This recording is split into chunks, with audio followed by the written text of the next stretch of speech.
Muy bien, entonces vamos a continuar con la tercera sesión de codependencia, el arte de la codependencia. ¿Y por qué el arte? Porque hemos llegado a un nivel donde ya no nada más es perfección de la codependencia, sino que incluso ya lo volvimos un arte. En este orden de ideas, discutimos aspectos muy importantes en términos de la cognición. De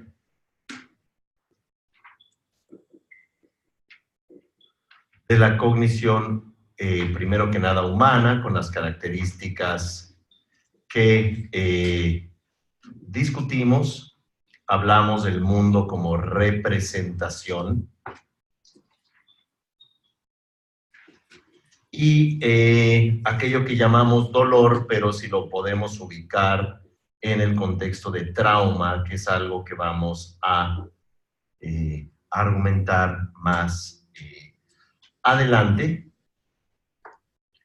En el contexto de, recordando lo que hemos discutido, hablamos de la cognición humana como una cognición sumamente dependiente, si quiere lo volvemos a escribir.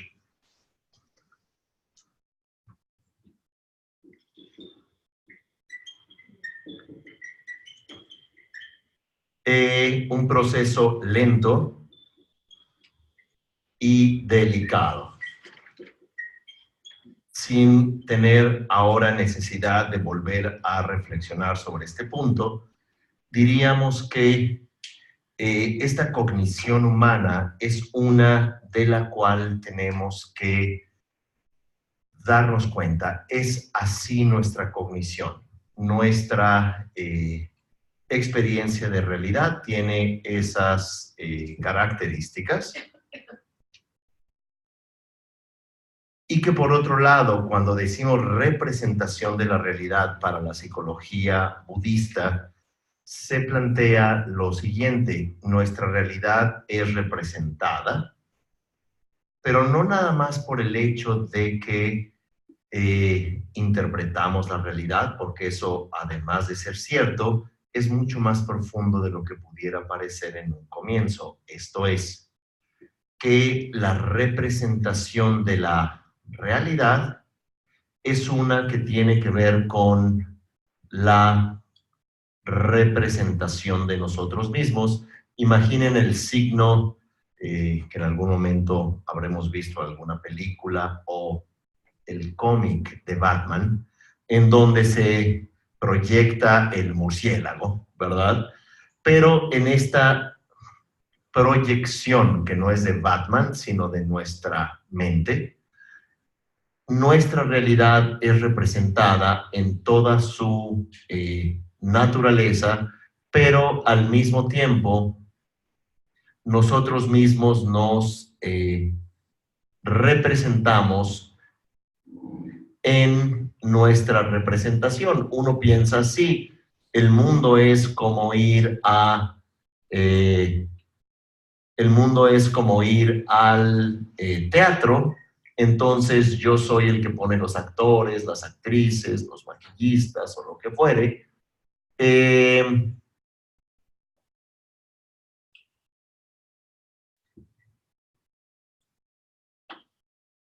Y yo estoy sentado mirándolo. No es así. En realidad es como uno mismo estar en escena y también interpretar las relaciones interpersonales. En otras palabras, como decía el psicólogo Jacques Lacan con el concepto de el yo ideal, es tanto el mundo que interpretamos, que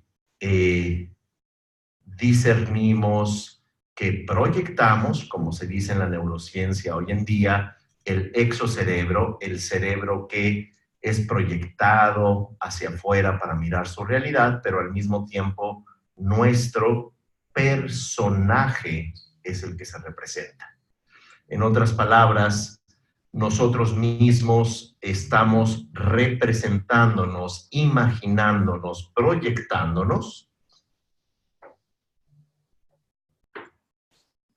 de tal manera que uno está proyectándose a sí mismo dentro de la proyección del mundo que tenemos. Y esto es muy importante entenderlo. ¿Por qué? Porque si de manera genuina, diría la psicología budista, fuésemos ese personaje interno, ese personaje esencial, ese personaje único,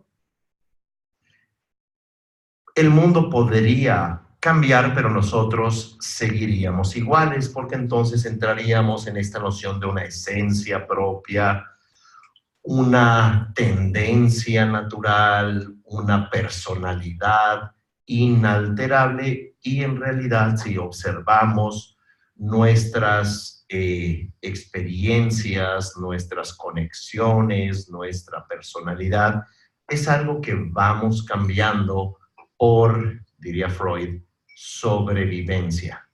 ¿Por qué? Porque tenemos que ir rompiendo con nuestras fijaciones de identidad. No hay duda que queremos siempre una experiencia llamada en el psicoanálisis el narcisismo primario, que es el impulso fundamental del ello, el id en inglés, curioso, id como identidad, el ello, en donde queremos que todo sea como pensamos y como queremos y como siempre debió haber sido.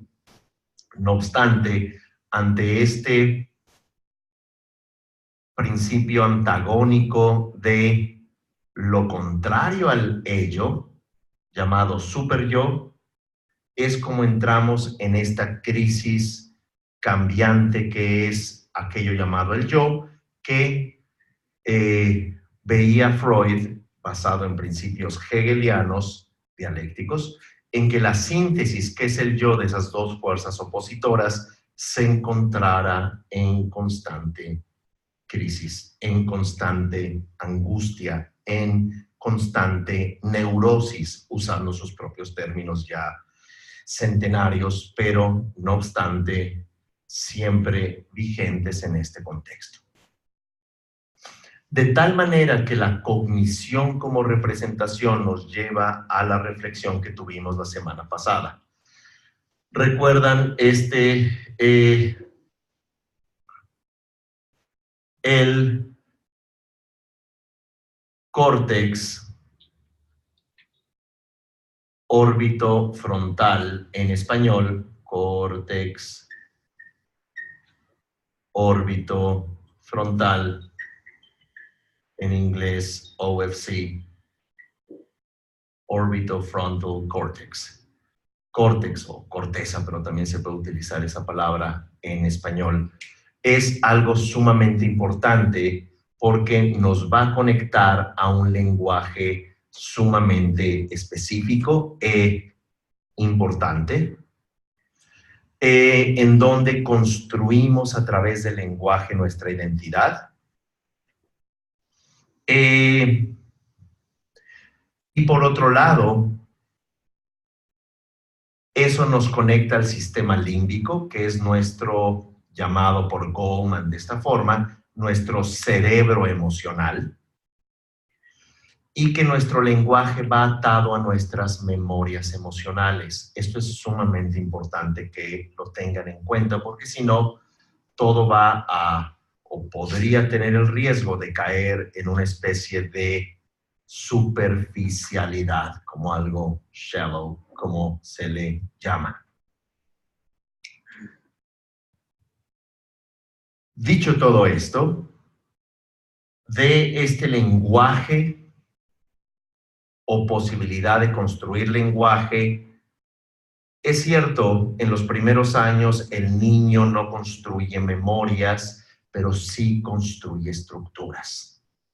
Y esto es sumamente importante.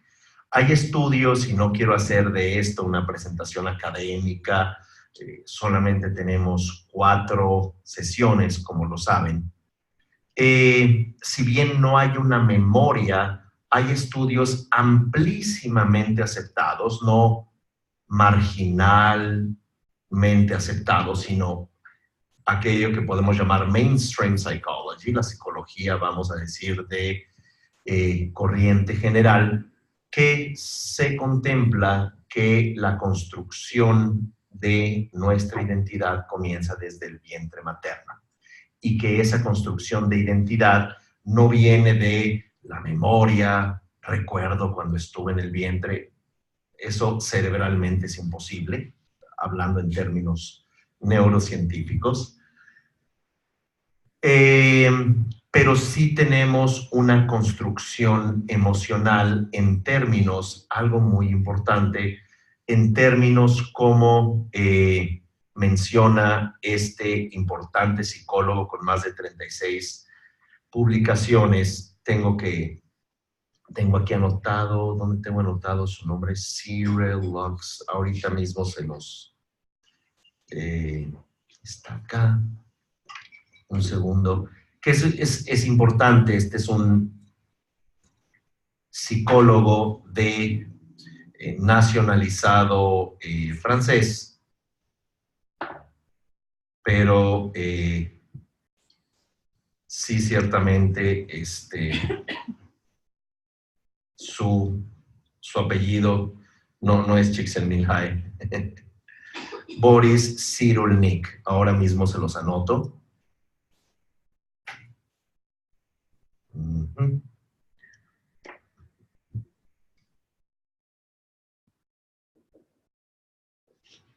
Cyrulnik. Este importante psicólogo nos habla de importantes neurotransmisores e importantes enzimas que desde el vientre materno también se transmiten a el bebé.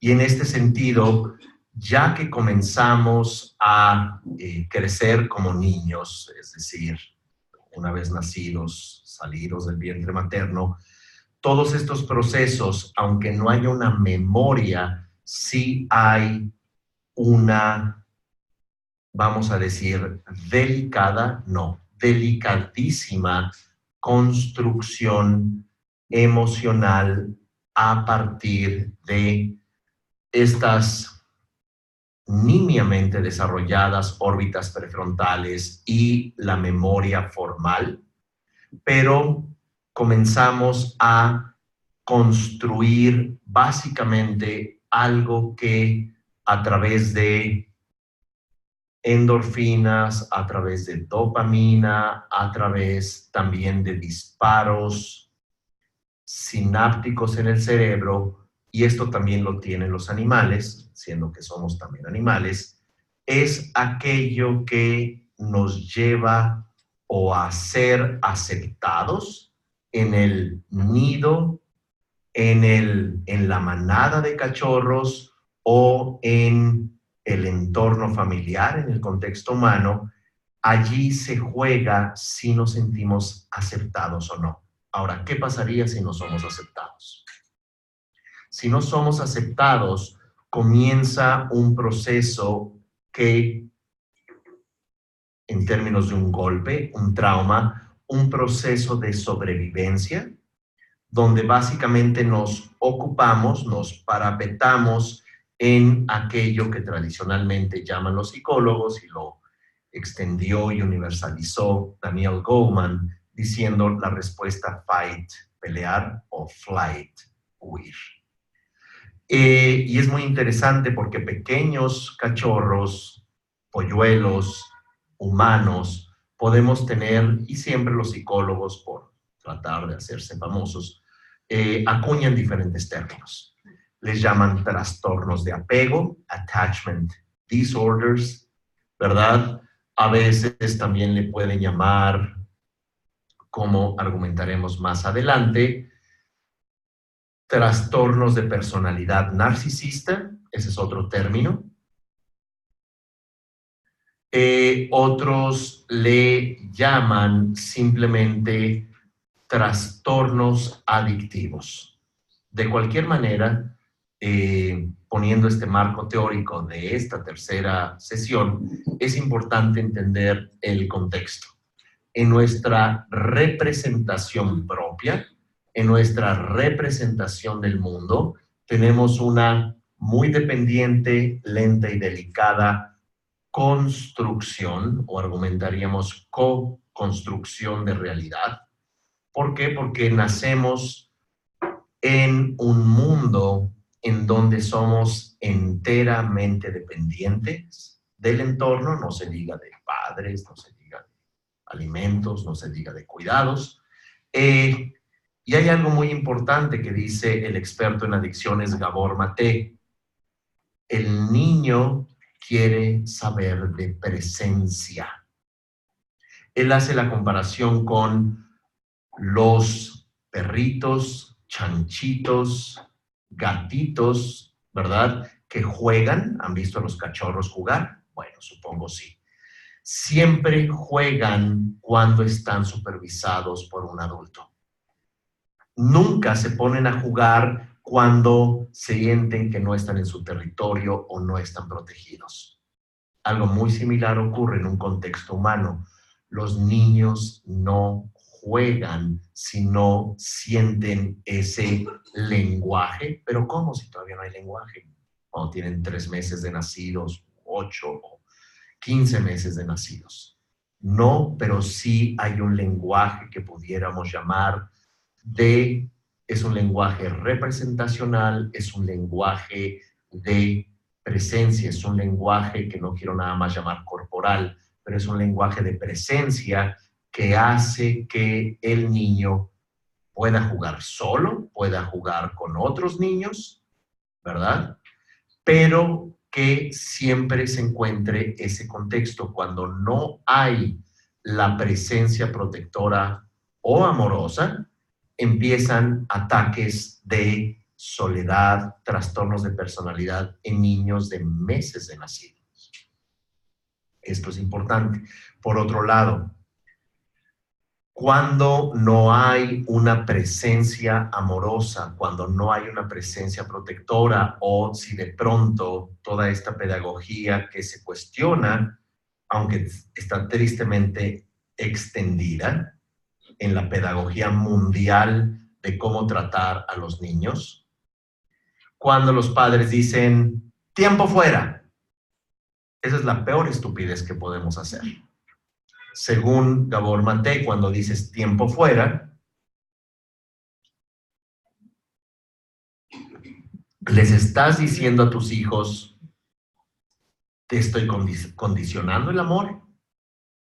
2, yo no te quiero con tus emociones, te quiero como yo quiero que seas. Traducción, tus emociones no cuentan. Date un tiempo fuera, vete a reflexionar. ¿Qué estás diciéndole en un mensaje a tus hijos? ¿Estás simplemente diciéndoles que hay algo en su sentir que no es valioso? Y que además se encuentran condicionados de amor y que hay un problema fundamental con ellos mismos. Tonto, por decirlo decentemente.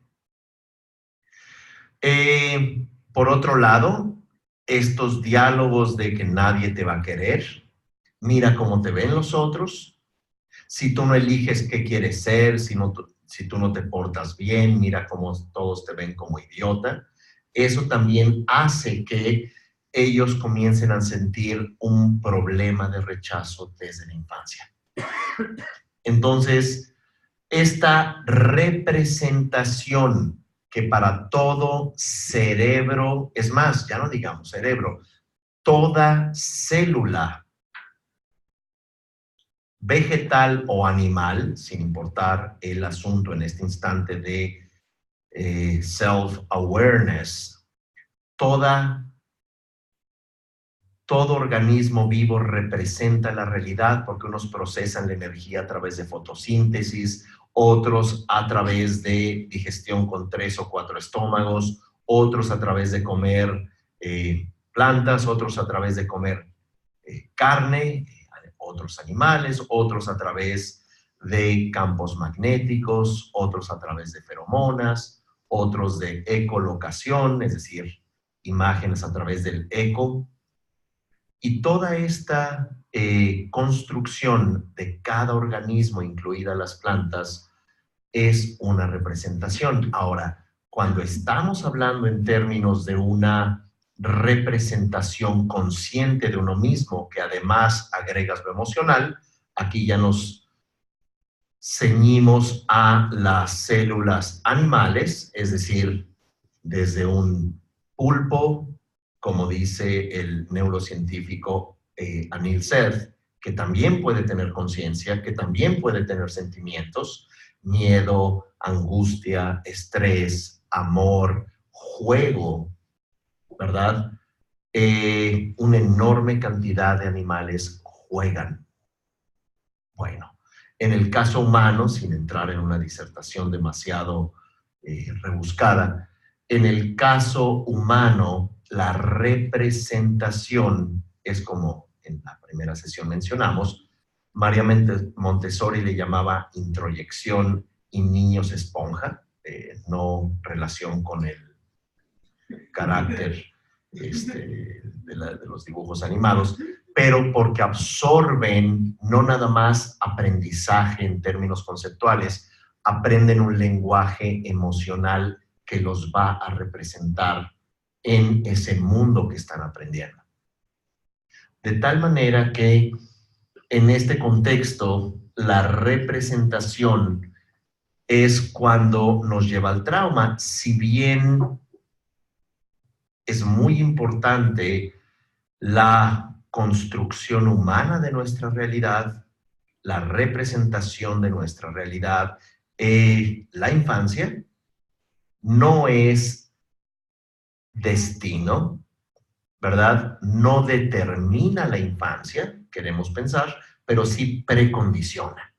Esto es muy importante entender la diferencia, porque si tú dices, tuviste padres alcohólicos, esquizofrénicos, significa que vas a acabar tú en el psiquiátrico o tomando heroína. No determina, porque determinar es inamovible, pero sí precondiciona. Como dice Eduardo Punset, los primeros años son toda una vida. Gabor Mate dice, enfócate en los primeros 2 años y después ya te puedes relajar. No estoy diciendo que los avientes a la calle.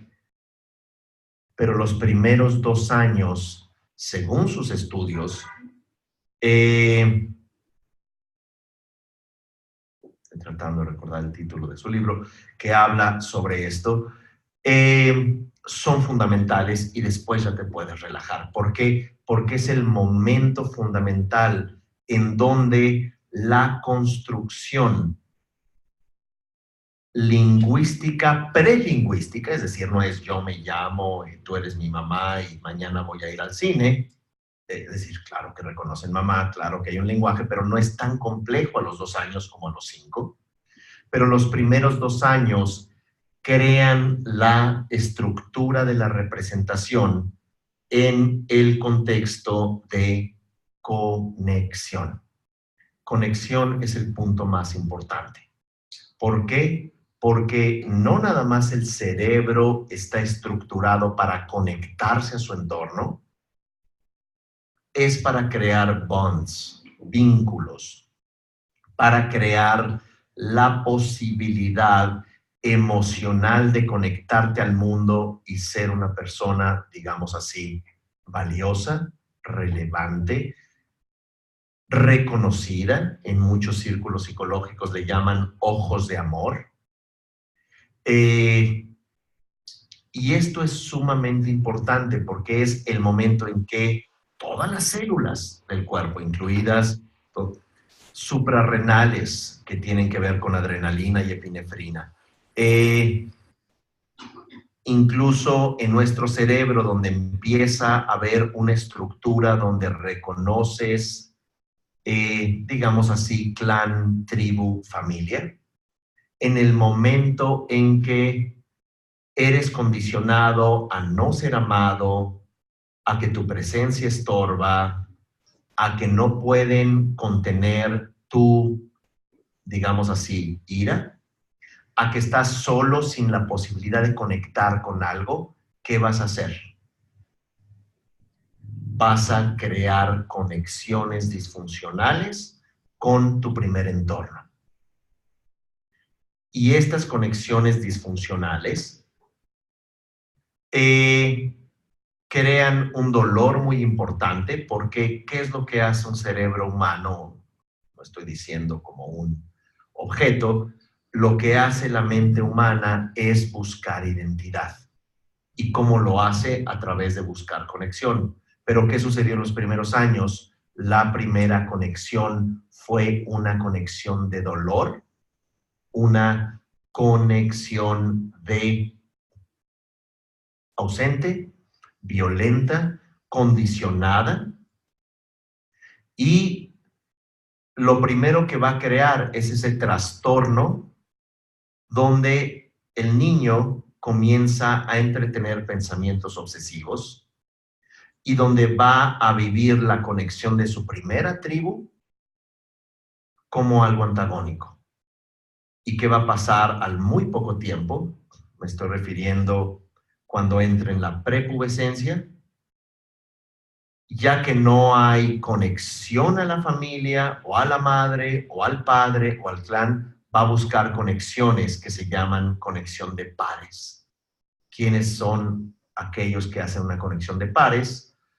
Amigos, amigas, pandillas típicas adolescentes, donde el individuo se mimetiza en las conexiones secundarias y que empieza a suceder desde la prepubescencia. Tú no me mandas, tú no me vas a decir, yo voy a hacer lo que quiero. ¿Y qué hacen los padres? Se vuelven autoritarios, se vuelven absolutamente tiránicos, pues te vas de la casa, no sales un mes, no vas a hacer esto, o bien directamente una violencia verbal y física.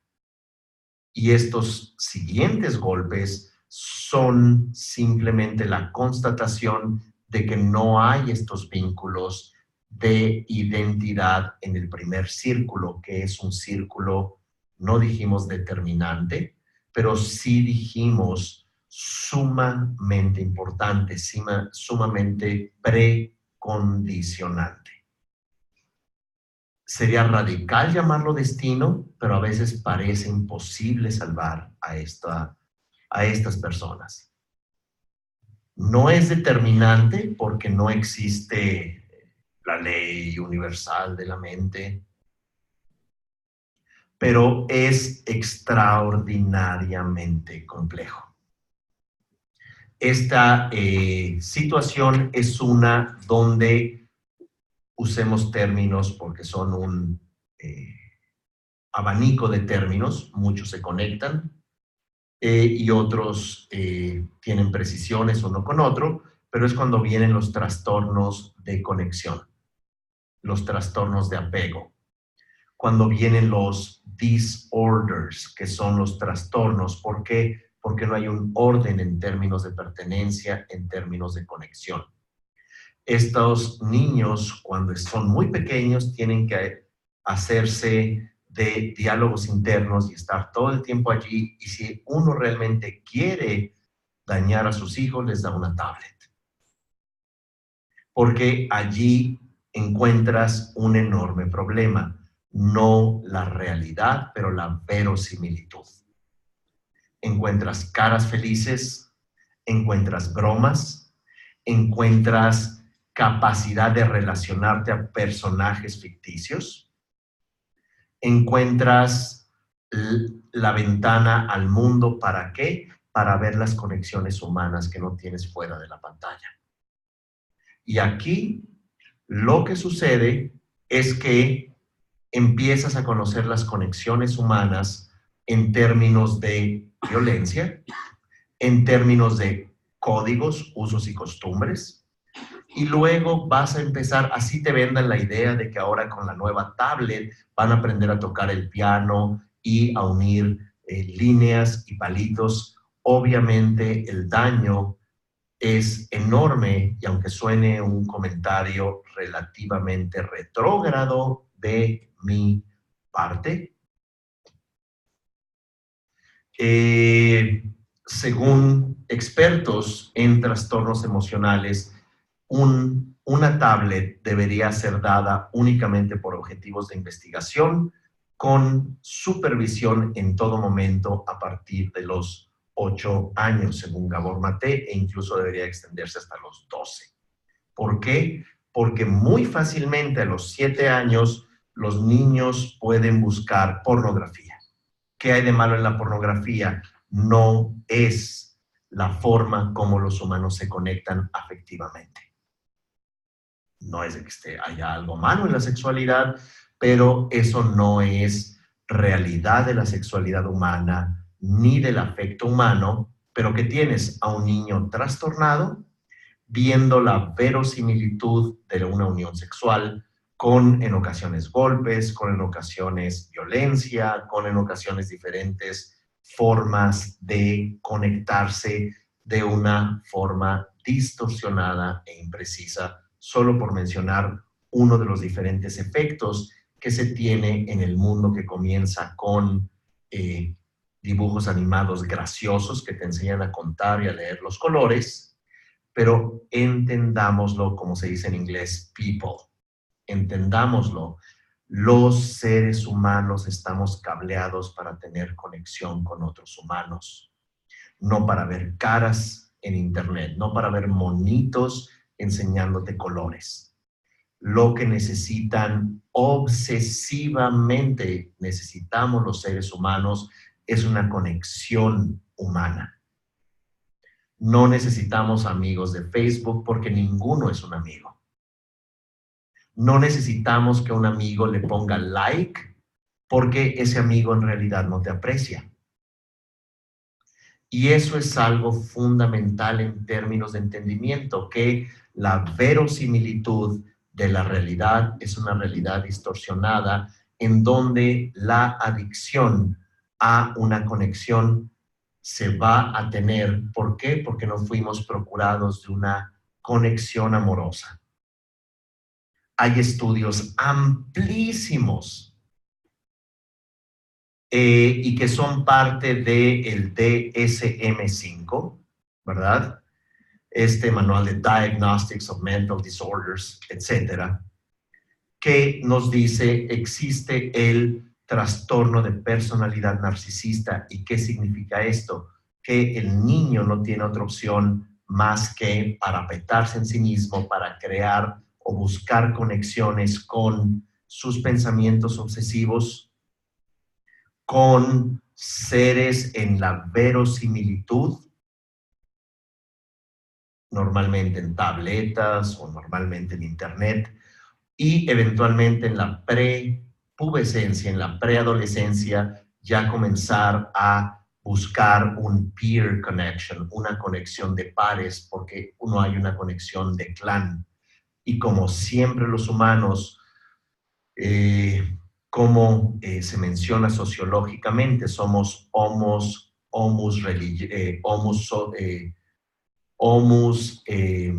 seres de vínculo, homo socialis, olvidaba el término, somos seres sociales, somos seres hechos, construidos, fabricados a partir de la conexión.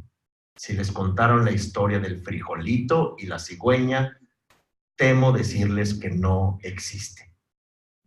Estamos hechos de conexión, estamos hechos de afecto, estamos hechos de ternura, estamos hechos de amor, estamos hechos de una designación o bienvenida a estar en el mundo. Traducción: estamos en una sociedad traumatizada, como concluimos nuestra sesión anterior, y está traumatizada. ¿Por qué? Porque tiene el enorme problema de conexión hacia otros.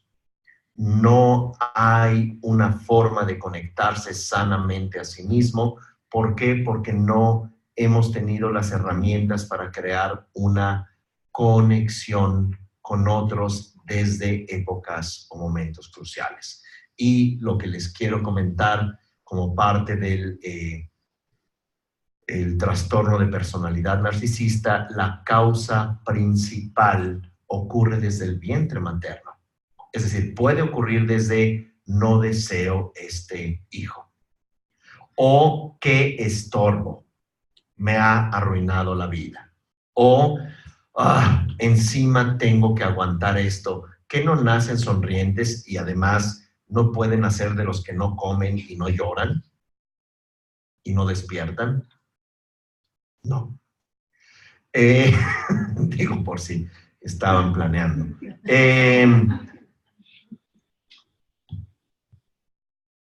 El rechazo químico, incluso fuera del vientre materno, se percibe. La ansiedad de las madres se lee sin que el niño tenga una idea de lo que está pasando. Puede tener 3 meses de edad y puede tener a la madre en un trastorno de nervios, en un ataque de depresión o nervioso, o puede estar en dificultades de diferente índole, y todo eso es parte del lenguaje de construcción.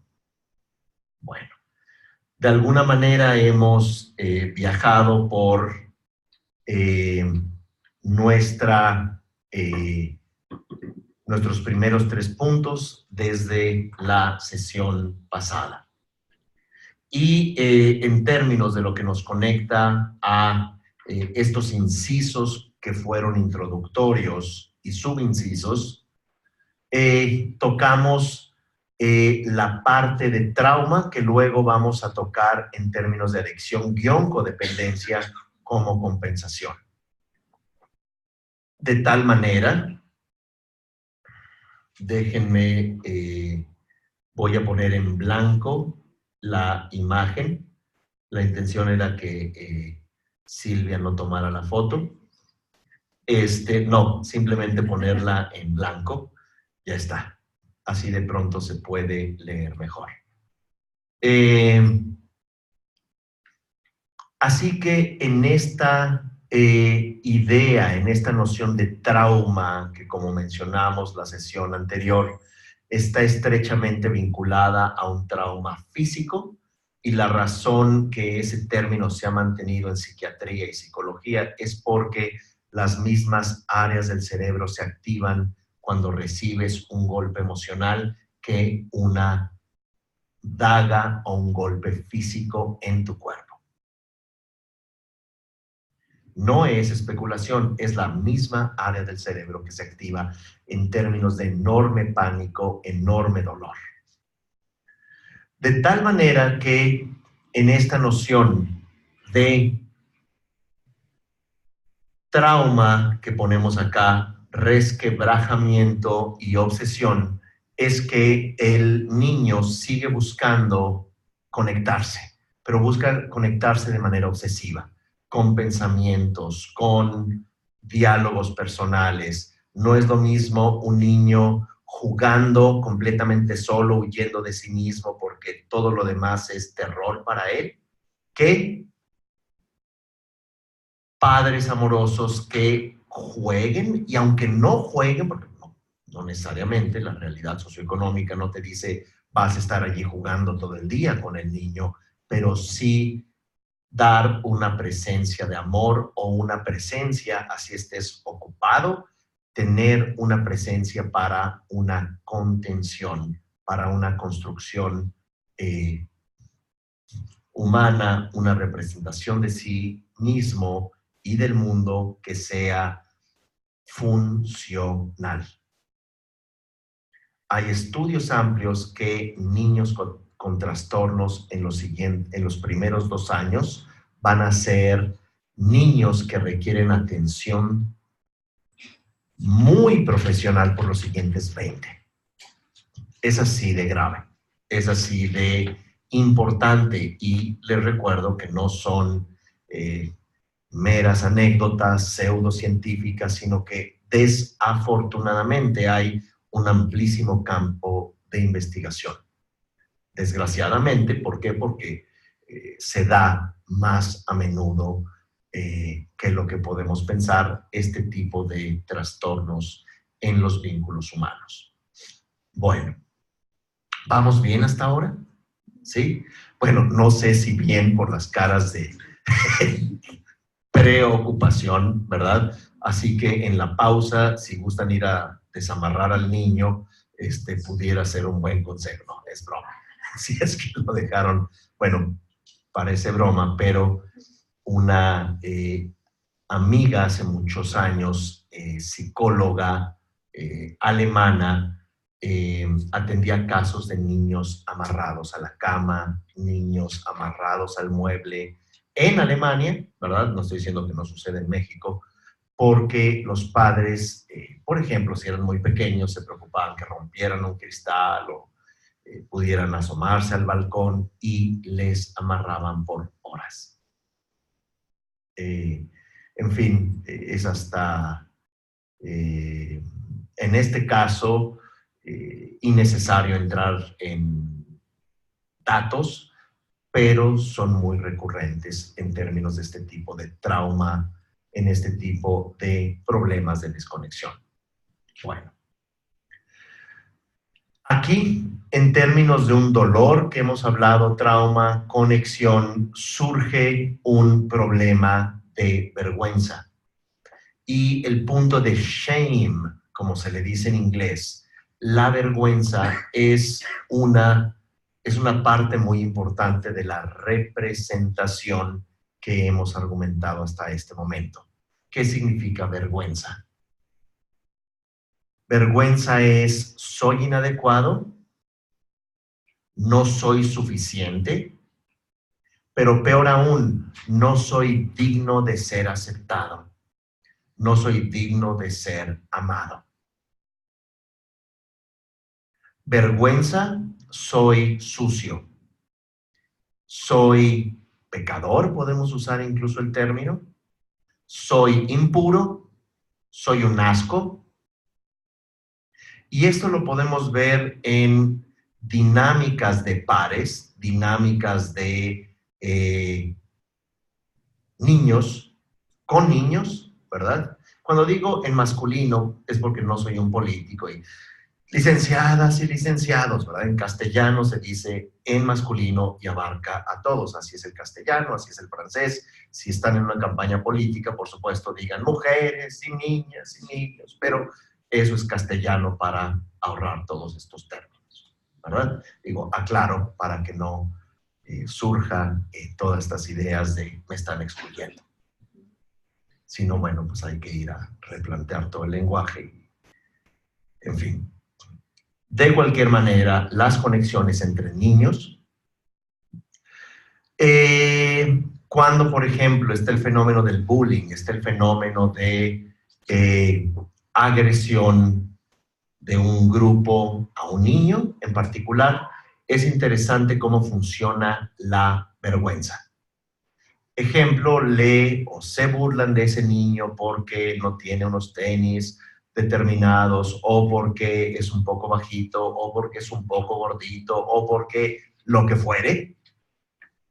Es interesante cómo funciona la conexión psíquico-emocional humana. Por supuesto que se molestan con ese grupo de niños, pero muy importante, se molestan con ellos.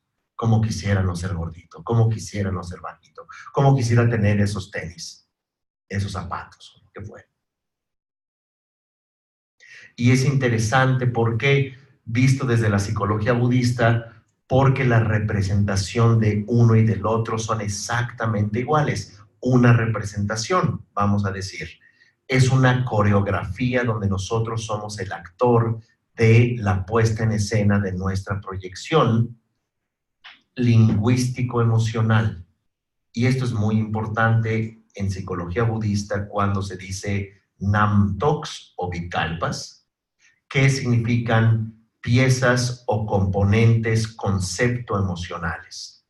Dicho sea de paso, y no voy a profundizar, los seres humanos, ya que estamos hablando de humanos, desde la concepción nacemos con, lo estoy utilizando en un lenguaje moderno, con un sistema operativo, que es el lenguaje de las computadoras, concepto emocional de 80 componentes. Los seres humanos nacemos con 7 estructuras vinculadas a la confusión, que es lo que nos finca en esta idea de identidad los 90 años que vivamos. Siempre estamos sintiéndonos yo, no importa si ha cambiado la puesta en escena y hasta nuestro cuerpo de una manera radical. 7 vinculados a ignorancia y confusión.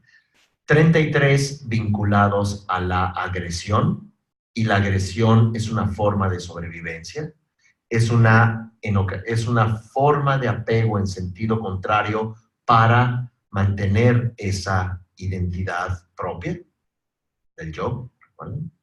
Y 40 estados concepto-emocionales del deseo obsesivo, que son los que ocupan la mayoría de este sistema operativo. Los primeros eran 7, los segundos eran 33, el tercero son 40 vinculados al deseo, vinculados a la conexión, vinculados a la vida, vinculados a la pertenencia, vinculados a el deseo de vivir y el deseo de estar y el deseo de funcionar con uno mismo, pero con los demás.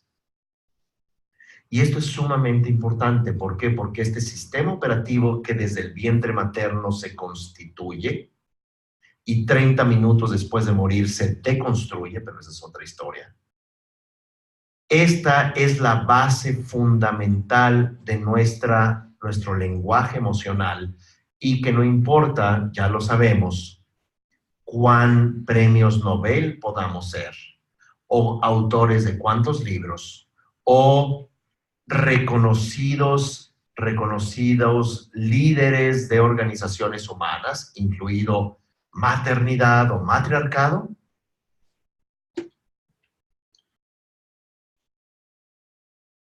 Siempre los seres humanos podemos caer en un estado de completo trastorno mental, cognitivo o disfuncionalidad mental, para ponerlo simple, sin importar cuán funcional es social o económica o artísticamente o profesionalmente pudiéramos llegar a ser. Y por eso es sumamente importante. Por supuesto que Slavoj Žižek, este extraordinario experto lacaniano, ¿verdad? Que da conferencias por $50,000 de 1 hora, y además quiere un seguro en caso que tenga un ataque de locura. Sumamente inteligente. Es mucho más fácil leerlo que verlo en conferencias, porque está con tics nerviosos y de pronto puede perder el control. Y es una de las mentes más geniales en términos de la psicología lacaniana en el siglo XXI. Vamos a decir que parece la encarnación de Lacan. Sumamente brillante, pero se encuentra en un trastorno completo y al borde de la locura. Es literalmente diagnosticado un trastorno borderline, ¿verdad? Lo cual pues no te vuelve mala persona, no es que haya que juzgarlo. Por eso de ningún momento estoy pretendiendo mencionar una especie de juicio de valor, como más bien que nuestra relación más importante está vinculada a la representación amorosa de nosotros mismos, y a partir de esa representación amorosa hacia los demás. Si no hay esa vinculación, bueno, les pueden regalar a ustedes la imprenta del Federal Reserve Bank, que, como dice Kiyosaki, ni es federal, ni es reserva, ni es un banco. Pero bueno, eso ya también es otro tema, ¿verdad? Les pueden regalar todos los premios Nobel, y ahora que están de moda, todo es Óscares o Globos de Oro o lo que fuere. Si quieren cerrar, no hay ningún problema. Pero eso no es algo que valga al ser humano, sino que es la relación consigo mismo. ¿Vamos bien? Bueno, les pregunto, ¿qué tal han vuelto a practicar la meditación que hicimos la semana pasada de la respiración, en donde generamos este amor bondadoso hacia nosotros, luego hacia los demás y luego hacia nosotros, hacia los otros en nosotros? Vale la pena hacer este tipo de ejercicio de manera sistemática, incluso antes de dormir, porque esto también nos va a dar la posibilidad de, y esto es interesante, de cambiar la configuración emocional que rebasa nuestros posgrados, o rebasa nuestra cuenta bancaria, o rebasa que somos persona pública en redes sociales, o rebasa las babosadas que creemos proyectar ser. Bueno, entonces es importante todo este trabajo, como menciona el eminente Thich Nhat Hanh, este extraordinario maestro Zen de origen vietnamita, que fue candidato al Premio Nobel de la Paz. En aquella época, por ser vietnamita, no se lo otorgaron, en medio de una controversial situación, no vamos a entrar en ello. Y bueno, eventualmente fue otorgado a Martin Luther King, pero eran grandes amigos. El punto es que menciona Thich Nhat Hanh, la meditación que puede curarnos de manera genuina es la meditación en el amor bondadoso.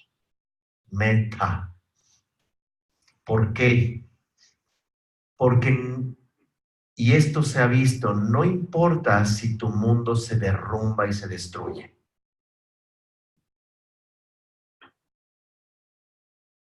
No importa si incluso puedes perderlo todo. Es lo que creemos nos protege y nos hace tener cuentas imposibles o offshore, ¿verdad? En paraísos fiscales. Es lo que nos vuelve workaholics o alcoholics, ¿verdad? O codependientes, que es otra forma de adicción, pero luego lo vamos a problematizar. Lo que hace que creamos que nuestro mundo se derrumba cuando perdemos un vínculo, cuando perdemos nuestras proezas físicas, cuando perdemos nuestras proezas profesionales o perdemos nuestra maternidad, cuando los hijos se van, síndrome de nido vacío, entre otros aspectos, en donde todos estos ficticios aspectos de valía, no estoy diciendo que no sea importante tener un empleo, tener familia, tener amigos, tener pareja, tener hijos, por supuesto que es importante, pero en el momento que cambian es cuando entramos en un estado de pánico. Es cuando tenemos el terror de la destrucción y es cuando volvemos a trastornos, sí, limítrofes, border, o trastornos obsesivo-compulsivos, o trastornos codependientes, o trastornos adictivos que en realidad no están lejos el uno del otro. Que el otro beba no significa que uno, por no beber, sea el sano meramente codependiente. Uno puede ser incluso más adicto que el alcohólico. Pero bueno, vamos, por lo menos sale más barato en términos de compra. Bueno, ya está el Tonayán, 15 pesos el litro, les paso el dato.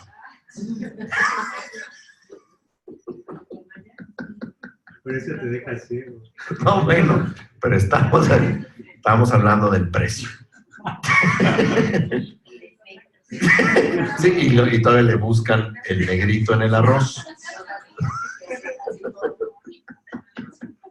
Bueno.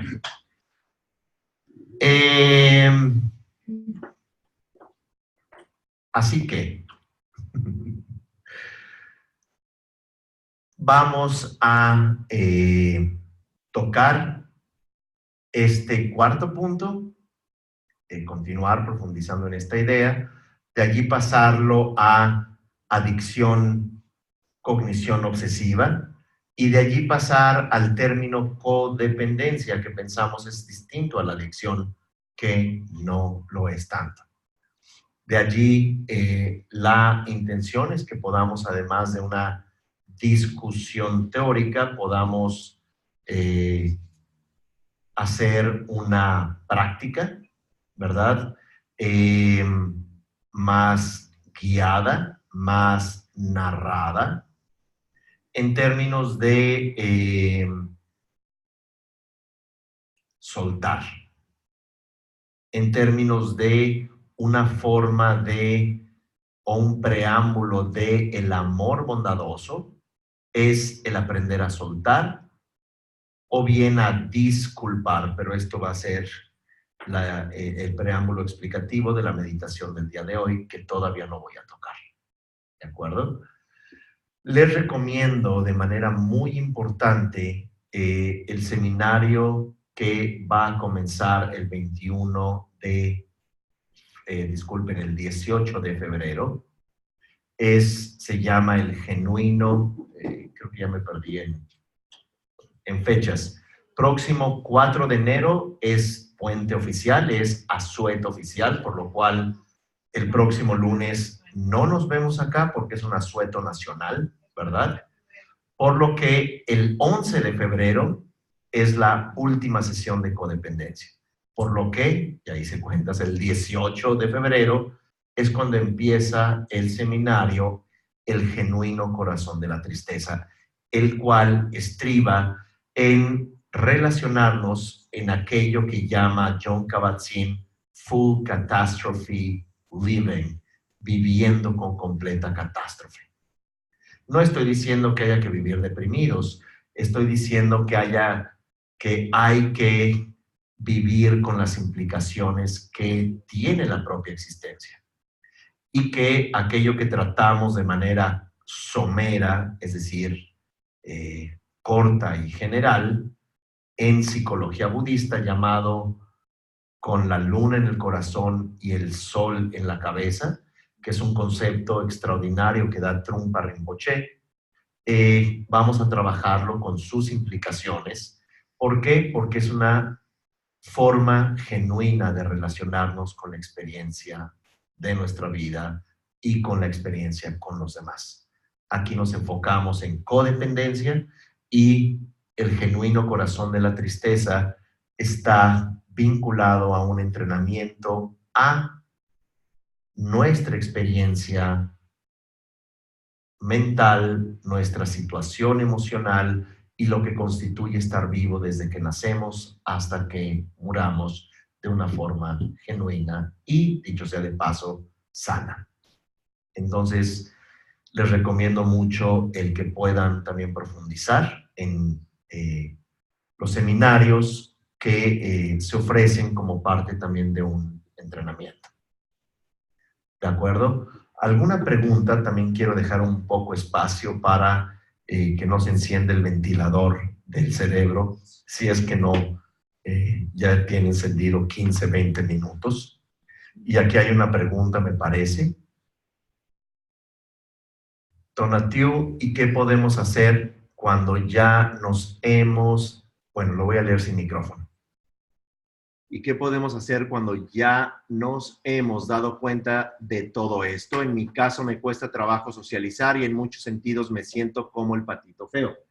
En realidad todos tenemos este tipo de experiencias, de temores.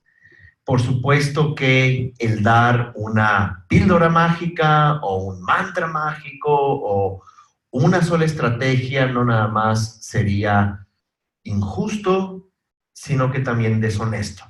Lo que podemos decir en términos generales es que una de las formas en las que la psicología budista aplicada hoy en día, encabezada por extraordinarios exponentes como Pema Chodron,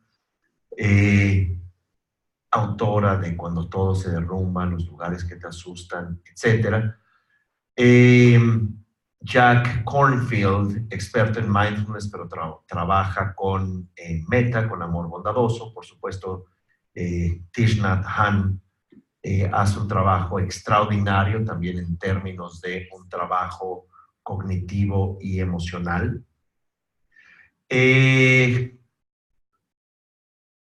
En su medida, Mark Epstein, ¿verdad? Psicoterapeuta enfocado a una psicoterapia budista.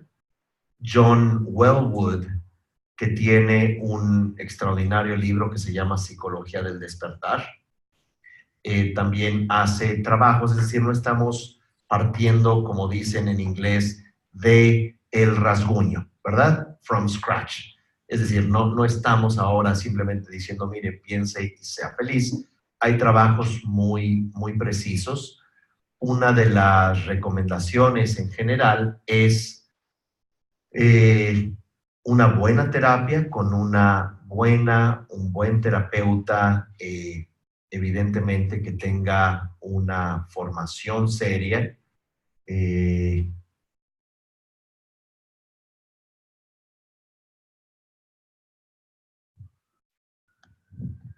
Creo que sería importante. Y por supuesto, el poder trabajar con la propuesta de la psicología budista es la intención de que en Centro Himalaya podamos tener seminarios con práctica. Nuestros diplomados también intentan profundizar en algunos aspectos, tampoco es la panacea. Sin embargo, se crea un diálogo con ciencias cognitivas, con la tradición milenaria budista, sin pretender que en algún momento está la verdad absoluta, ni aquí, ni en ningún otro lugar. Así que esa sería un poco la propuesta, Tonatiuh, trabajar con la mente, estudiar, reflexionar. Las terapias nos ayudan, no para todo el tiempo necesariamente, pero sí una buena terapia que nos ayude a estructurar. Buenas lecturas también ayudan bastante.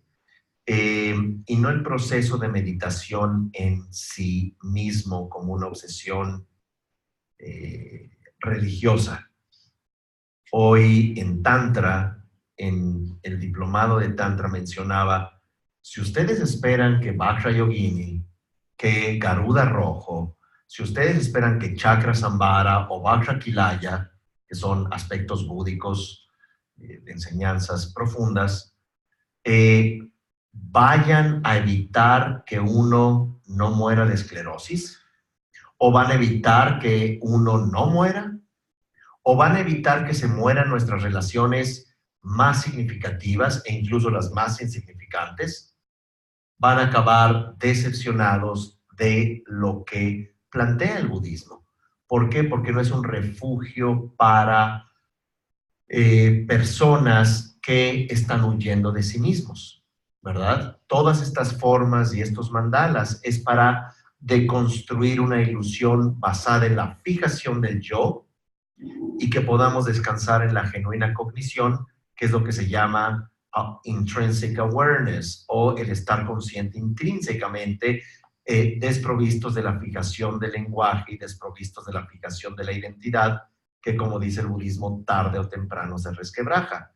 ¿Por qué? Porque si no vas a estar en el funeral y después de haber hecho Buda de la medicina 3, 4 meses en los últimos momentos del ser querido, diciendo el budismo no sirve para nada, y mira, y yo enfermo, y ya repetí tantos mantras, e incluso hice Vajrasattva, 100,000 recitaciones, y me fui de retiros, y Rinpoche me dio blessing bien especial, ¿no? Y bueno, si tienes esa idea de que eso representa el budismo, no pierdas el tiempo, honestamente.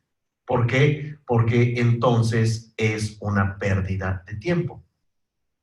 Lo que representa el budismo es la deconstrucción de la ilusión del yo para liberarte aspectos sanos de tu mente y liberar la mente de su propia prisión cognitiva. A eso se le puede llamar liberarse o despertar. Y por supuesto que Vajrakilaya, Chakrasambhara, Garuda Rojo, Vajrayogini, ¿verdad? todos estos yidams o aspectos de meditación nos van a ayudar de una manera extraordinariamente profunda, pero no en un sentido de nuestras fantasías de desconexión que estamos discutiendo. Para eso podemos trabajarlo de otra forma, lo cual es muy, muy importante acotar. Gracias, Tonatiu, por abrirte en el foro con todos y pues qué bueno que haya también este espacio de reflexión conjunta. Gabriel menciona, ¿podrías repetir el autor del libro Psicología del Despertar, por favor? Con mucho gusto.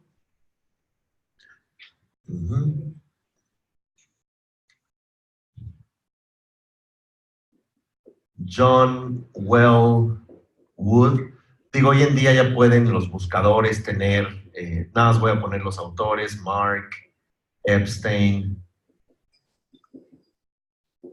Jack Kornfield,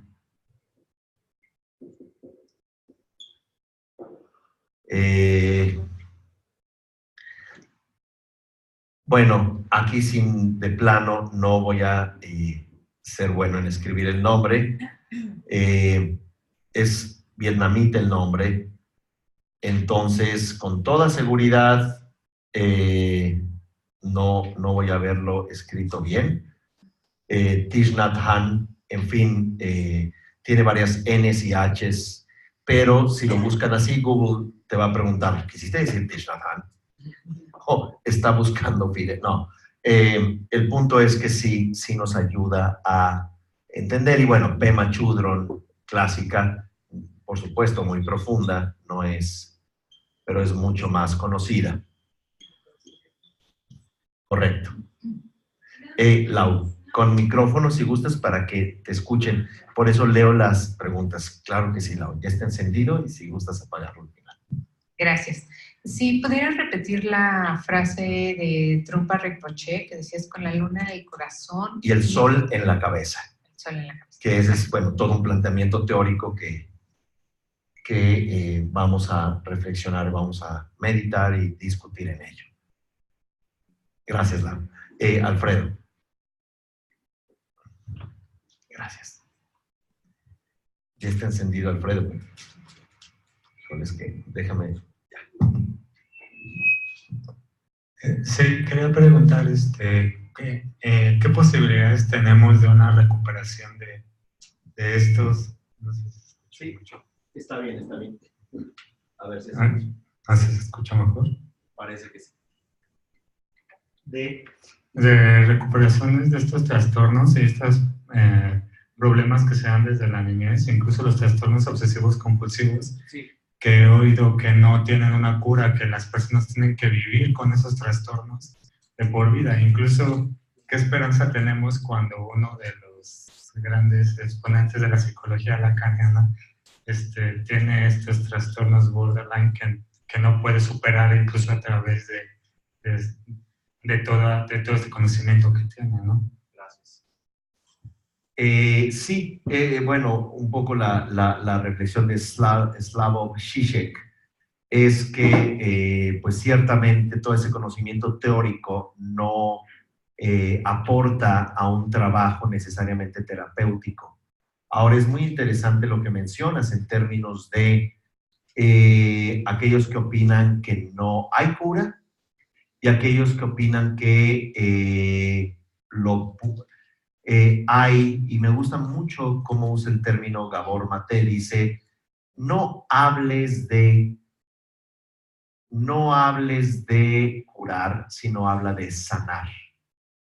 No es cure, sino healing. Y hay una importante diferencia entre curar y sanar, porque curar dentro de la medicina es, ya se curó, está perfecto, y no hay una definición de realmente qué es salud, ni siquiera a nivel biológico, qué es estar sano. Hay muchos umbrales de salud, ¿verdad? Y otra es sanar la parte dolida, lastimada, vulnerada, trastornada, Y sanar es, y esto también es justo con lo que vamos a trabajar con los seminarios, no nada más el seminario de Con la Luna en el Corazón, sino también hay un seminario, perdonen, voy a ver los títulos, una disculpa, para ser preciso, como se graba, entonces es importante ser preciso, conectados a una historia amorosa. Esto no es este seminario que, como ya saben, se va a dar, bueno, es hasta julio, 1, 8, 15 y 22. Conectados a una historia amorosa no significa replantearte como un Disneylandia, sino conectarte a las partes funcionales y, con base en nuestra experiencia, sanar aquello que nos pudo haber lastimado. Que eso es importante y me gusta mucho la distinción de los términos, y si fuera poco, luego está trascender la autoagresión. Ese es este otro seminario, creo que ya les llegaron todos estos afiches. Esto es a partir de marzo 19, como el 18 es asueto, ya saben que los asuetos muchas veces se dan los lunes en México al menos, entonces va a ser un lunes, pero en realidad es martes 19, empieza el seminario de trascender la autoagresión, marzo 19, 25 y luego abril 1 y 8. Entonces vamos a trabajar mucho con estas ideas y tratando también de el de mayo, ¿sí? Un lugar más allá de nuestras obsesiones. También es algo con lo que vamos a profundizar, no que no lo respondamos o lo discutamos o lo reflexionemos juntos. Se llama Un lugar más allá de nuestras obsesiones, un seminario sobre nuestro genuino propósito. Que lo que se busca acá es tratar de profundizar un poco más al respecto, ¿verdad? Es decir, con meditaciones, con ciertas formas de trabajar, ¿verdad? Entonces, no curar, porque el término es bastante molesto en términos psicoterapéuticos, es muy molesto porque tú dices, ya se curó, bueno, en fin, como si realmente tuviéramos el término de salud bien establecido, y el umbral es en realidad muy, muy ambiguo. Y sanar, eso sí podemos hacer, sanar muchos aspectos, sanar nuestra historia, sanar nuestra experiencia. Entonces, eso sería la primera idea. Y que otra cosa importante, nadie nacemos en una historia ideal, ¿verdad? Nuestros enlaces, nuestras historias, nuestras conexiones, visto desde el budismo, están basados en la estructura de estas 80 emociones aflictivas, que es nuestro sistema operativo en búsqueda de una identidad que pretendemos que el otro nos otorgue. Cuando el otro no cumple estas proyecciones o expectativas, entramos en trastornos que inevitablemente van a entrar en hijos. De allí que también hijos, como algunos dicen, no tienen que estar de acuerdo en esta frase, a mí se me hace muy interesante. Los hijos vienen a representar los deseos frustrados de los padres, ¿verdad? Interesante reflexión. Como quiera que fuere, no estamos hechos de acuerdo a la cosmovisión budista de una realidad sólida a la cual hay que atender. Es en búsqueda de esa identidad o realidad sólida que nos traumatizamos y experimentamos dukkha, experimentamos dolor o experimentamos sufrimiento. Y aquí hay una, no broma, pero una reflexión que hace Jack Kornfield, que me gusta mucho, y que él leyó en un cómic, en una tira cómica del semanario de Nueva York, ¿verdad? No dijo qué diario es, qué periódico era, pero es esta caricatura, lo que llaman cartoon, es decir, de una sola toma. Están unos nómadas en el desierto. Y estos nómadas está el padre, la madre, los camellos más grandes y los hijos en camellos más pequeños, y están cuchicheando desesperados los pequeños. Y el padre dice: les pido por favor que no me digan si ya vamos a llegar, porque somos nómadas. ¿Qué significa esto desde una perspectiva budista? La obsesión, como decía Mircea Eliade, el mito del eterno retorno, la obsesión humana por llegar al eterno paraíso, al campo de juncos, encontrar a la persona perfecta y amorosa que nos contenga, por fin jubilar, retirarte y ya, ahora sí hacer lo que quieras, entregar a los hijos en la universidad y ahora sí me vas a oír. No es exactamente la idea desde una perspectiva budista. Somos nómadas. Bueno, esa es la metáfora. Hay otro grupo de comentarios. John Wellwood, ya lo contestaron. Editorial Kairos, gracias, gracias. Si nacemos, Rosalba iPhone, si nacemos con una codependencia, el manejarla implica conocerla para que sea menos rígida e irla cambiando a lo largo de la vida. Menos rígida e irla cambiando. Es una forma de decirlo, Rosalba, me parece muy adecuado tu lenguaje. Otros, como mencioné hace rato, llamarían healing, sanar. Otros dirían, de forma hegeliana, buscar una contradicción no antagónica. Es decir, vivir con esa contradicción, pero que no te esté dañando, ¿verdad?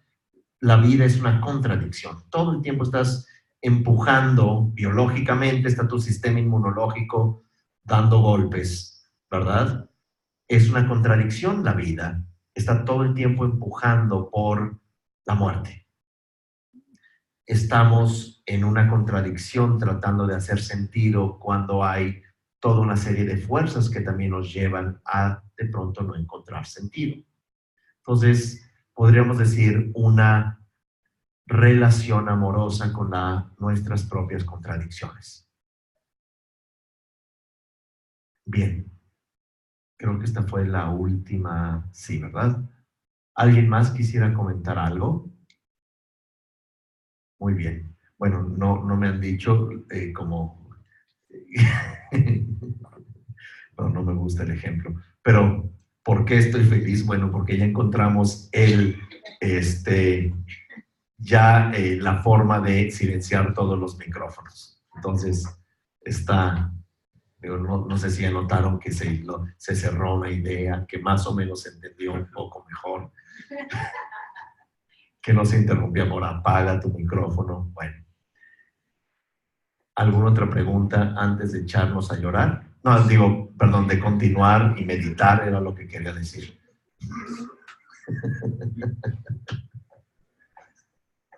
Bien. Entonces, adelante, Sebas. ¿Le pudieras? Gracias, Alfredo, muy amable. De hecho, hablé de esto contigo el otro día, pero me quedó una duda. Si yo tengo como un, digamos, trauma de rechazo, ¿cómo puedo aprender a vivir con eso o quitármelo? Porque sí entiendo que tengo que mirar el miedo, pero me sigue como que costando trabajo tratar de integrarme, ya que yo siento que como yo me rechazo, ellos me van a rechazar. Entonces siento que me van a rechazar cada que me trato de unir a un grupo o algo así. Bien, si gustas, apagamos el micrófono. Gracias.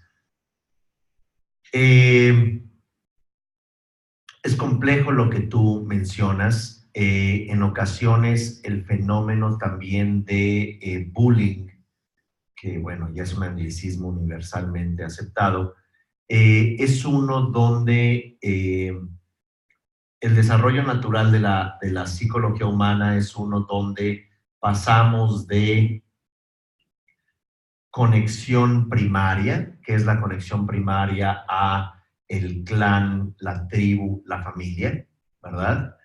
Y luego ya hacemos la conexión con pares, con amigos, etcétera.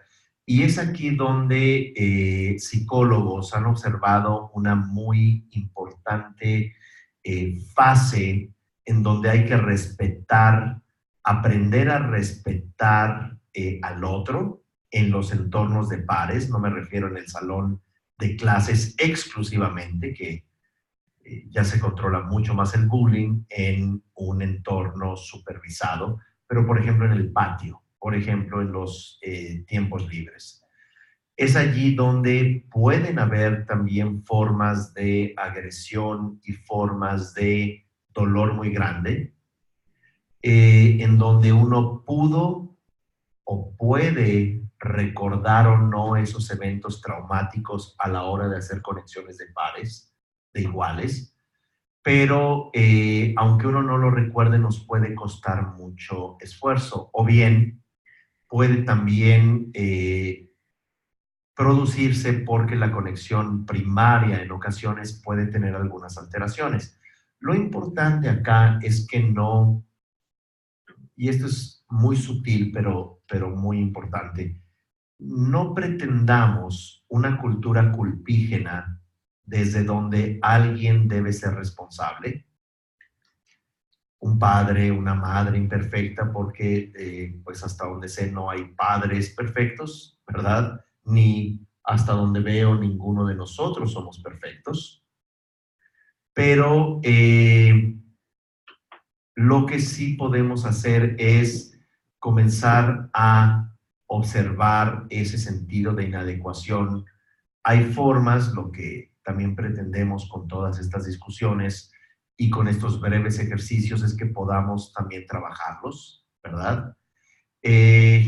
No pretendemos, insisto, que sea la panacea estos seminarios cortos, pero que al menos nos den herramientas, referencias, inquietudes o pistas para poder comenzar a transformar nuestra experiencia. Responder cómo puede ser pretencioso, así como una solución, pero lo que sí podemos hacer es trabajar mucho con esta meditación con lo que vamos a hacer. La meditación también de la semana pasada es sumamente importante.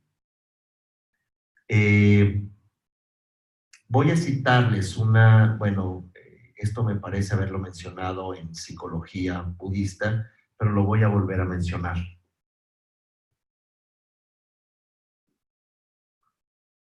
Es una experiencia de Jack Kornfield, que se encontraba con Pema Chodron, no es un chiste, estaban en San Francisco en un seminario de 3,000 personas, ¿verdad? Hablando sobre el dolor. Y a la mitad de la exposición se levanta una chica muy alterada, diciendo, se acaba de suicidar una persona muy cercana a mí. Ustedes hablan del dolor y todo suena muy bonito, pero yo no puedo quitarme este dolor. Silencio en una sala de 3,000 personas. Y Pema Chodron muy adecuadamente dijo, observa el presente, observa tu respiración y observa quién está sintiendo esta experiencia. No juzgues. A lo que agregó Jack Kornfield, dijo, por favor, pónganse de pie en esta sala todas aquellas personas que han sufrido el suicidio, no la muerte, el suicidio de un ser querido. Más de 200 personas se pusieron de pie. Todos miren a esta persona, a la mujer que se encontraba clara y entendiblemente trastornada, y hagan un deseo de amor bondadoso y traten de transmitir empatía en términos de todo lo que aprendieron y de todo su proceso. Ahora, vamos a decir mujer, María, como a veces se utiliza, John Doe, ¿verdad? Como se utilizan nombres de fulanos o fulana. Entonces, fulana, por favor, mira tu entorno en la sala y mira a todas estas personas que también han tenido el sufrimiento, las dudas, el escepticismo sobre si continuar o no, o qué hacer para entender esto más allá de la culpa, más allá del enojo, más allá de todo este proceso. Bueno, entonces fue una experiencia, de acuerdo a Cornfield, muy sanadora, no porque otros sufren igual, entonces ya no me siento solo, sino porque las cosas suceden y punto. Entonces, la relación o la capacidad de poder abrirte a tu experiencia, tener empatía hacia ti, desculpabilizar los procesos. En realidad, no es que a uno lo rechacen porque uno sea bajito, alto, use gafas, no corra rápido o cualquier excusa que se use para menospreciar o despreciar a uno, sino que estas personas están expresando una forma de agresión como una manera de entenderse a ellos porque así se sienten. Entonces, hay que relacionarnos con este proceso, pero desculpabilizarlo. Y algo muy importante es llenarnos de empatía hacia nosotros, hacia los otros y hacia la situación. Entonces, no es un proceso fácil, pero lo que es importante que sepas es que nadie nos hace algo de manera personal. La gente está todo el tiempo proyectando o tratando de entender sus propios procesos de carencias y de desconexión. Nadie sintiéndose bien o conectado desconecta a alguien. Entonces, siempre conéctate como un ejercicio que vamos a estar aprendiendo en estos seminarios y con esa conexión también vas entendiendo que las personas que no estén en su momento de conexión para aceptarte, tú naturalmente vas a irte a conectar con relaciones más significativas, donde te aporten y tú aportes. Gracias. Claro que sí. Bueno, entonces vamos a hacer este ejercicio. Esta primera fase del ejercicio es un ejercicio que justamente trabaja con la palabra disculpar. Disculpar es, vamos a decir, quitar culpa, quitar lo que se puede decir en un lenguaje cristiano, pecado, pena, castigo. Despenalizar, absolver. Pero algo muy importante es dejar ir, soltar, y esto es muy importante. ¿Por qué? Porque hay otro lenguaje en el cual estamos atrapados, un lenguaje inevitablemente católico, porque así el castellano, digamos, se estructuró, a diferencia del alemán o del inglés, que además del trasfondo católico, eventualmente fue un trasfondo filosófico muy profundo por el protestantismo y en inglés por el anglicanismo y también protestantismo que enriqueció el lenguaje de una forma que a veces en español no sabemos estructurarlo. Yo sé que todos somos bien nacionalistas o bien leales y decimos, no, el español es tan rico, en realidad no es tan rico como el lenguaje, la filosofía, que es el alemán, y el inglés en realidad tiene texturas que no alcanzamos porque había hace muy pocos años, incluso me atrevería a decir 200 años, había libros prohibidos. todavía hay censura, pero había libros prohibidos. Entonces, si ves libros antiguos en anticuarios en Latinoamérica, el 80% libros religiosos. Si lo buscas en Alemania, filosofía. Interesante. Bueno. Disculpar. Quitar culpa. Si gustas ahí tenerlo, Sebas, gracias. Que es sumamente distinto a la idea del perdón. Un término estúpido, un término poco informado, un término que nada más denota la, a veces, incapacidad profesional que se puede tener, porque perdón, pues hay que saber o leer de Lacan. Me comentaba mi madre, una ávida lectora de Lacan, que hay 3 supuestos que decía Lacan. El supuesto perdón. Tú no eres Dios para perdonar a nadie, ni eres el magistrado para perdonar a un culpable. Who the hell you think you are? ¿Quién te crees que eres? Traducido decentemente, para perdonar. Entonces ahora resulta que eres la víctima, pero eres superior al victimario. Y ahora yo, en mi magnanimidad, te perdono, no sin darle raquetazos a un oso de peluche. Por favor. El supuesto perdón. 2, el supuesto saber. Who the hell you think you are? ¿No? Estoy usando quién te crees que eres para saberlo todo. No lo podemos saber todo. Karl Popper lo dice.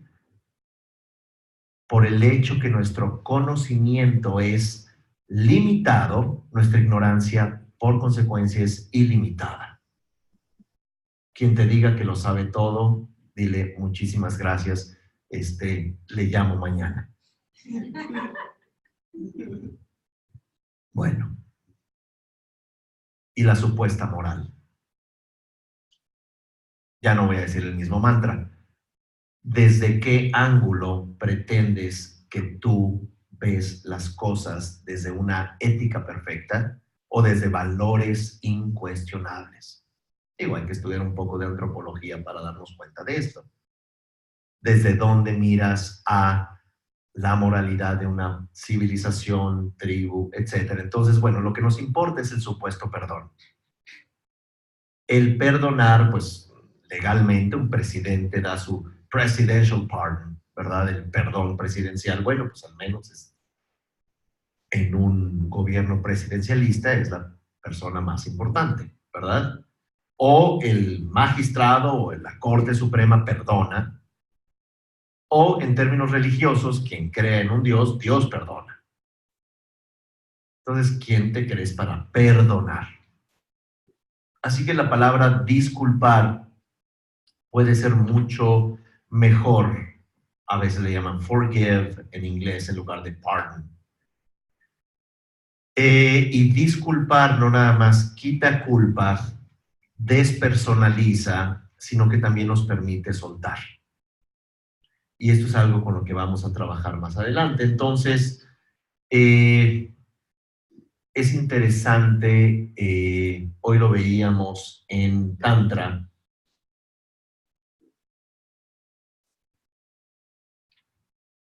Déjenme aquí es el término budista.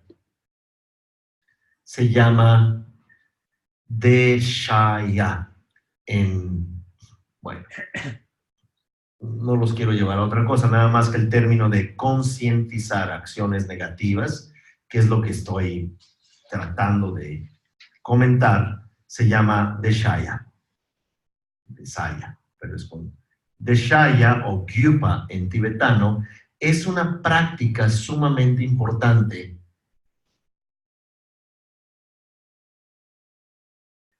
¿Por qué? Porque quita toda esa relación emocional desde en términos de nosotros causando daño u otros causando daño en nosotros. Entonces, bueno, este es un concepto importante, así que sin mayor teoría vamos a entrar en la práctica. ¿Les parece?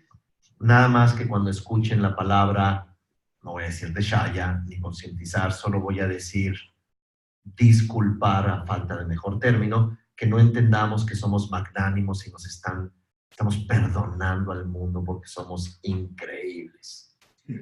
Sino estamos despersonalizando y estamos aceptando nuestros errores, deshaya. A ser consciente.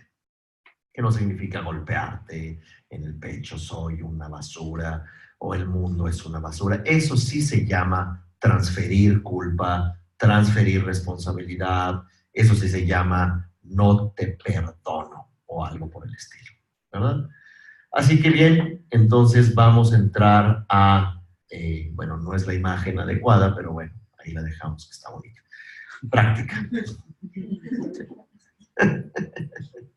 Vamos a hacer entonces la práctica.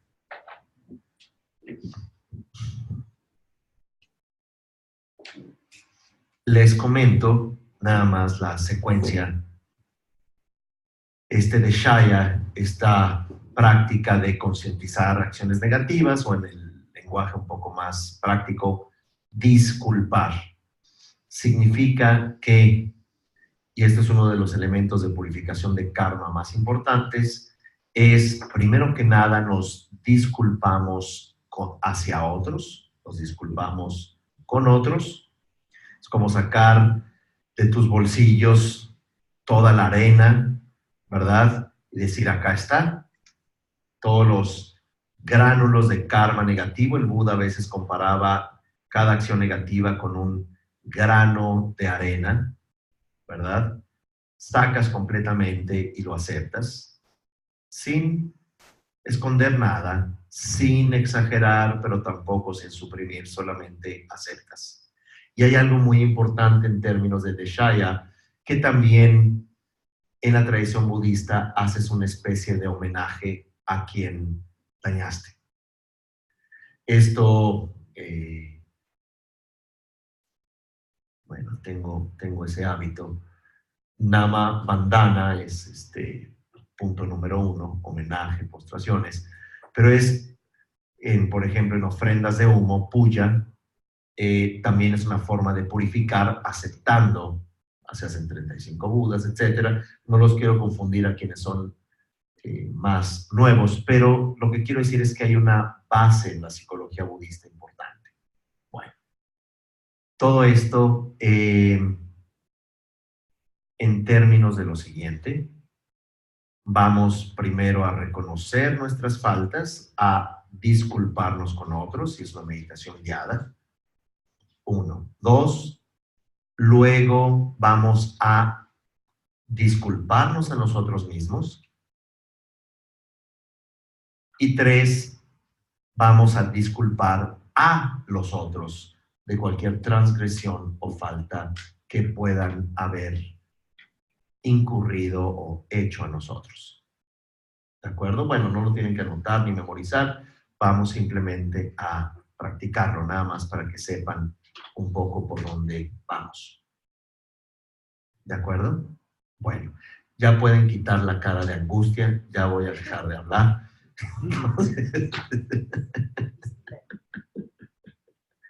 Sí, fue lo del micrófono. Sí. También uso un chícharo, pero a propósito del chícharo, me invitaron pasado mañana, miércoles, a el programa del Canal 11, Diálogos en Confianza, para hablar de codependencia. Evidentemente vamos a compartir un diálogo con diferentes opiniones, lo cual es muy enriquecedor, como siempre, a veces no tan enriquecedor, pero es de 9 a 11, creo que dura 2 horas. Entonces, sí, miércoles, Diálogos en Confianza, Canal 11. Quienes estén en línea, en el foro Comunidad Centro Himalaya, se va a mandar la liga. Está la liga Televisión Politécnico Internacional, le hacen clic y entra, es televisión abierta en México, pero también lo pueden ver en tablets, hablando de tablets. Estamos hablando de niños, lo pueden ver en internet. Bueno, vamos a empezar. Sí, es de 9 a 11. 9 a 11, si quieren ver ese programa. A propósito, quienes gusten estar en el foro de Comunidad Centro Himalaya, escriban su correo allí en el foro. María Julia, que es la coordinadora de ese foro, los va a incluir. No, disculpen, no su correo, su celular con código de país, más 52 México, y luego el 1 código de área y su número, o de donde estén. O una hoja aquí, y le mando la foto a María Julia. Escríbanlo lo más legible, por favor. Ya sea que el nombre, ya sabemos que el nombre de su correo electrónico es muy creativo, pero escríbanlo claro, ¿no? Lucecita Takimi 892. Bueno, pero siempre pónganlo como lo más legible. Bueno, Majacala 520, o bueno,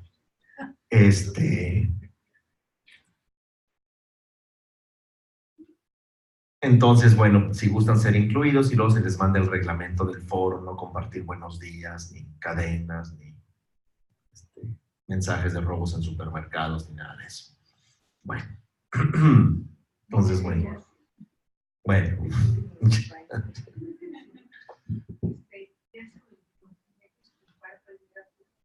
Yo lo voy a ir guiando, Leti, si no es problema. Nada más quería darles un poco la mecánica. Bueno, entonces primero que nada nos enfocamos, dejamos de hacer todo lo que tenemos pendiente, lo que está en nuestras manos. Tratamos de sentarnos con la espalda recta y familiarizarnos con el inhalar y exhalar.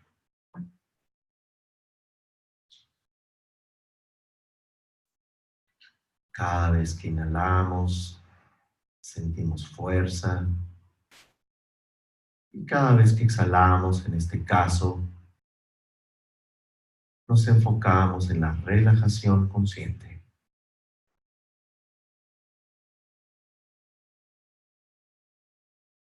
Nos enfocamos en sentir nuestro cuerpo,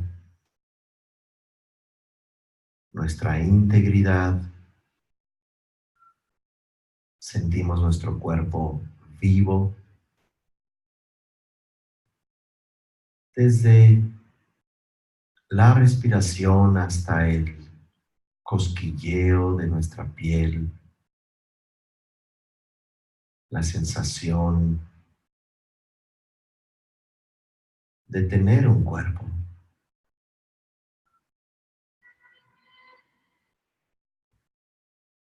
Y ahora nos enfocamos en una práctica de Shaya que nos va a liberar, nos ayudará a sanar, nos permitirá soltar.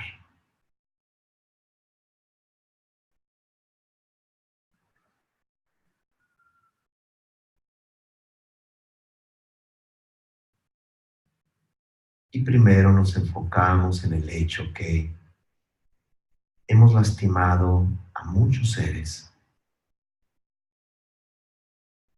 Hemos causado un daño directo con nuestras acciones físicas.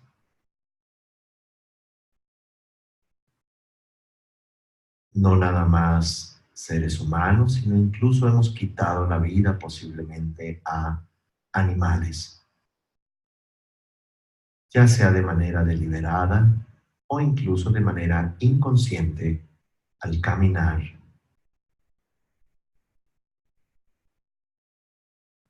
Hemos dañado a otros con nuestra habla, ya sea de forma directa, hiriéndoles con palabras que lastiman, o juicios que sabemos les van a lastimar. Posiblemente hemos dañado a personas a través de rumores, falsedades, historias que exageramos o creamos, o simplemente transmitimos sin estar seguros de que eran ciertas. El daño que hemos creado en estos seres es tan poderoso que incluso puede cambiar la propia vida de esa persona, sus relaciones, porque hemos cambiado la imagen de sí mismo. Hemos creado conflictos en otros, hemos roto vínculos o amistades, lazos poderosos de confianza. Y de acuerdo a la tradición budista, no necesariamente en esta vida, por el hecho que hemos tenido incontables existencias y más aún en todo momento experimentamos emociones destructivas, hay tantos seres que hemos dañado, sabiéndolo o no.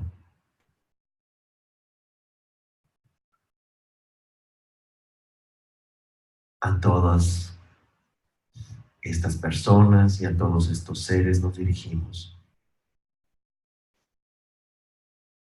Discúlpame por todo lo que he hecho en el pasado,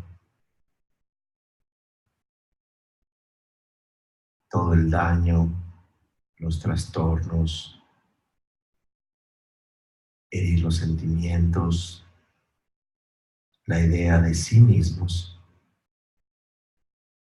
incluso sus cuerpos, sus bienes, sus vínculos, su paz mental. Sinceramente, discúlpenme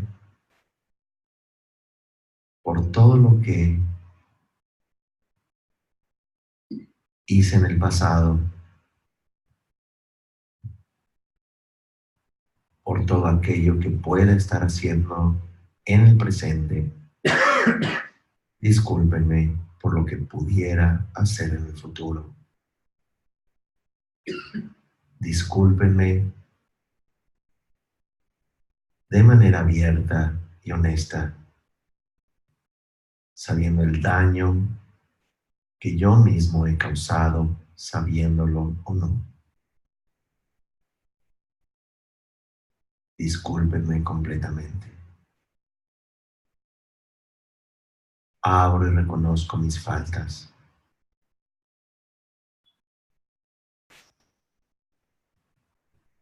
Dirigidos a incontables seres sensibles, nos inclinamos a ellos.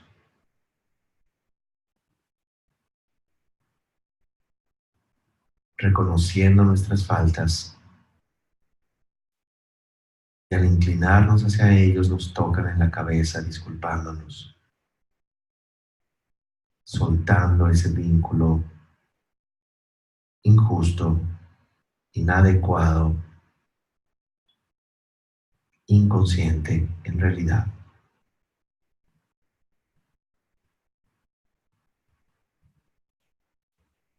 Nos sentimos completamente y nos disculpamos completamente.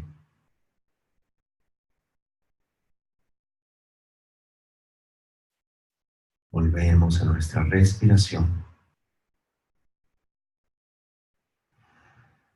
Nos hacemos conscientes que estamos vivos,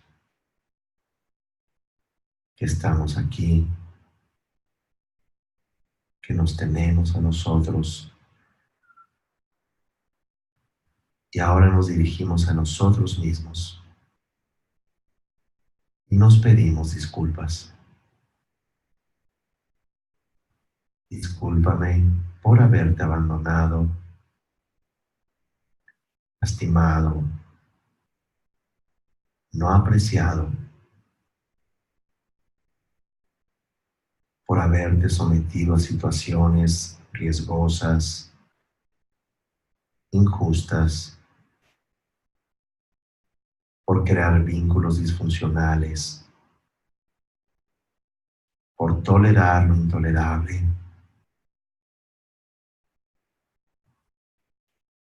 por no hacerme cargo, por no ser honesto,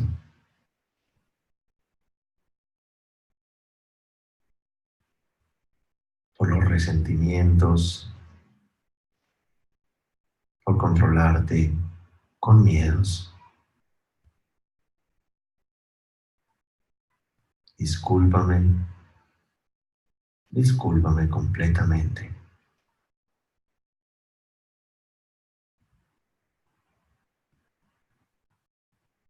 Y ya que nos disculpamos,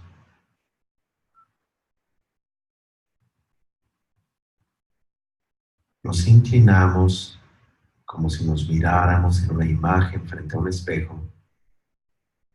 Nos inclinamos a nosotros mismos. Nos toca la cabeza, la imagen frente a nosotros.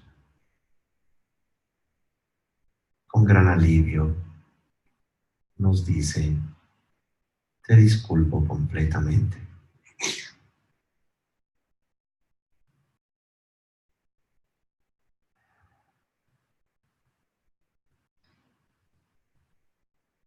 Y ahora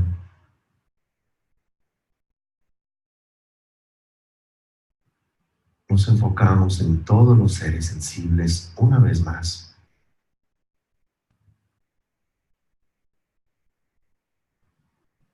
Quienes nos han dañado, ofendido,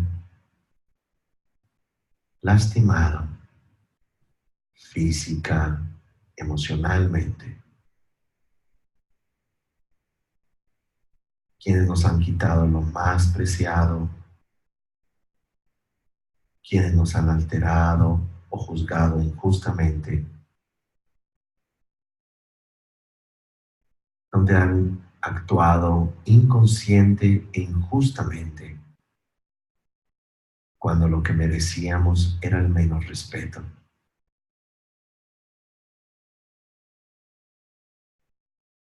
A todos los seres sensibles, en la medida que nos sea posible en este momento,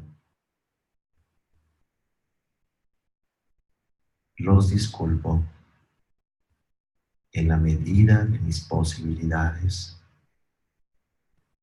por todo lo que me han hecho. Los libero, suelto ese vínculo disfuncional. Ya no están en mí para enfermarme. Los libero completamente.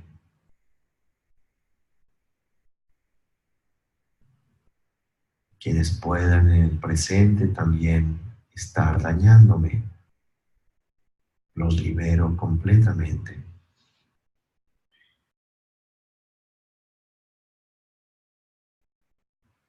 Quienes puedan en el futuro posiblemente dañarme, los libero completamente. Y todos estos seres, que conozcamos o no, que nos han dañado o puedan dañar de diferente forma, inclinan su cabeza ante nosotros y nosotros, a su vez, con mucho respeto, tocamos su cabeza y decimos: los libero. Los libero de ese vínculo que me causa daño, que me llevará en el futuro a causar más daño a otros.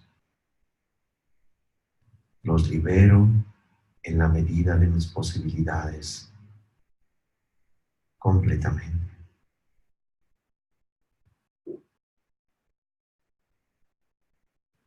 Y ahora volvemos a la respiración,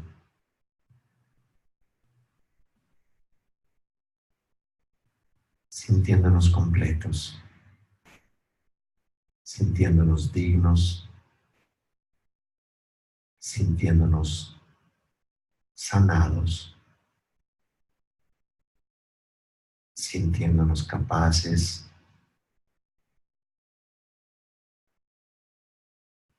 sintiéndonos liberados, con la capacidad de hacernos cargo de nosotros, de resignificar nuestra experiencia.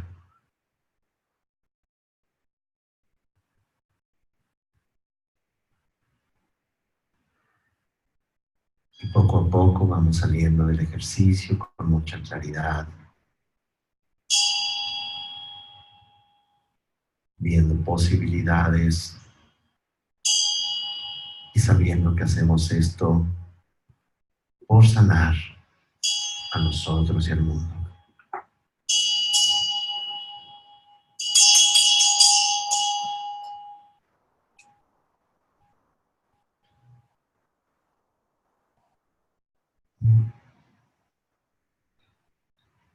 Muy bien.